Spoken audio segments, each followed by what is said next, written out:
Well, hey everybody. What we're going to build today is a way to feed your bees over the wintertime if you think that's what they need.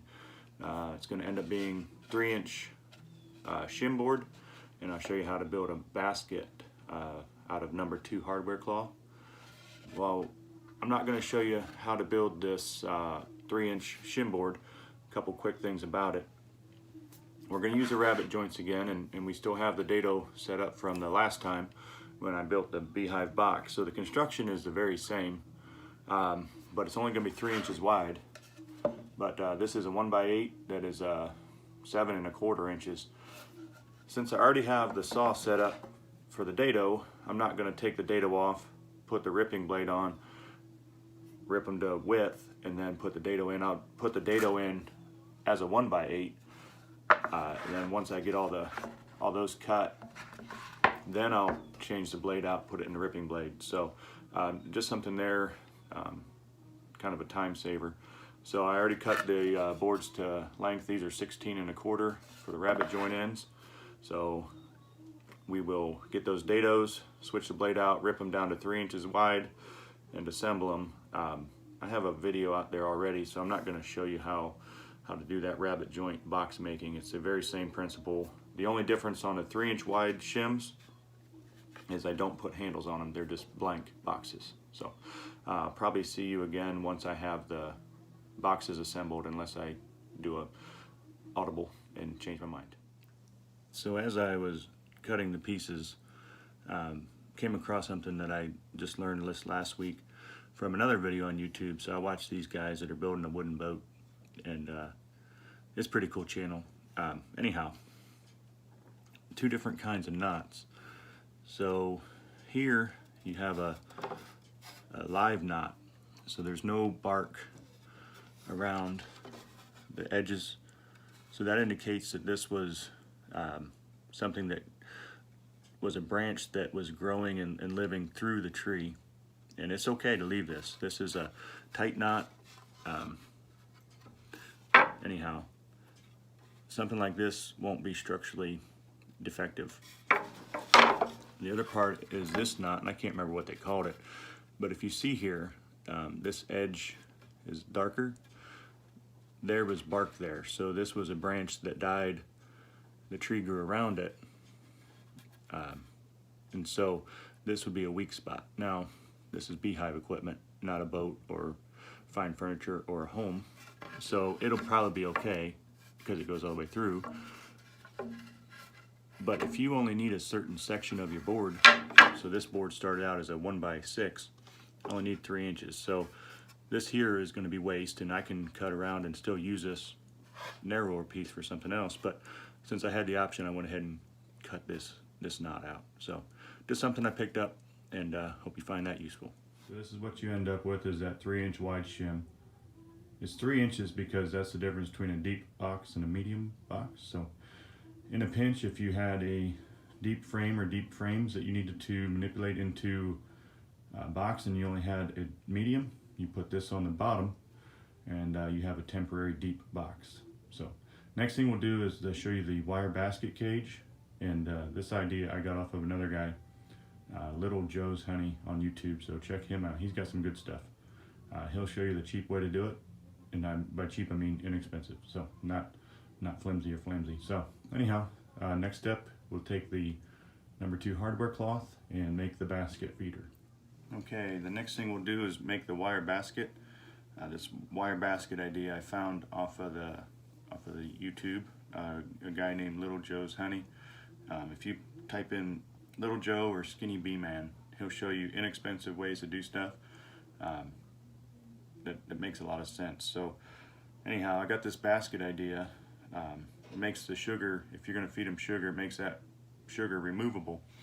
There's a type of feeding called Mountain Camp. I don't know, you might use it, you might not, but basically it involves laying newspaper down over the top of the hive frames.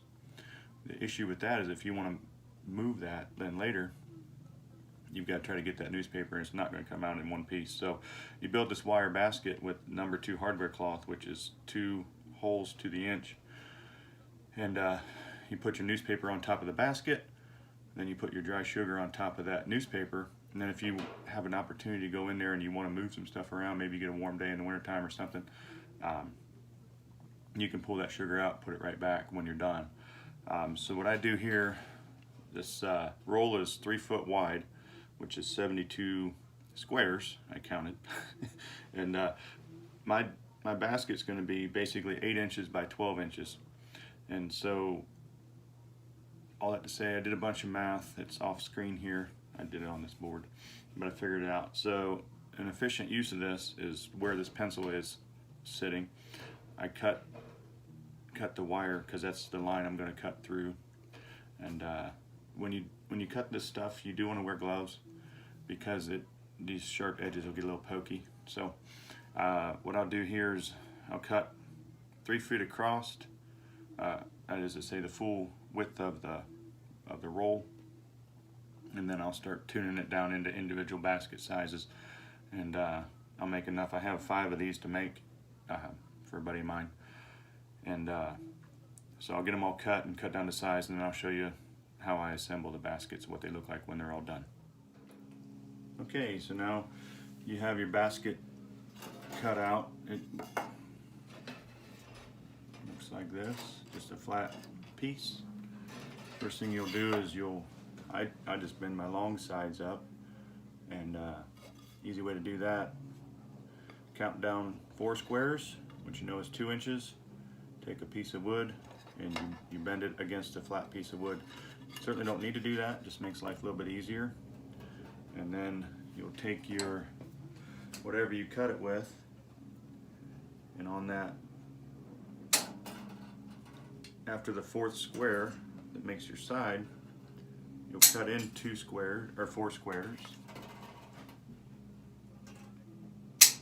and that will be your short end. Take a shorter piece of wood if you have one handy. You might. And you count down 4 squares. And you bend it up.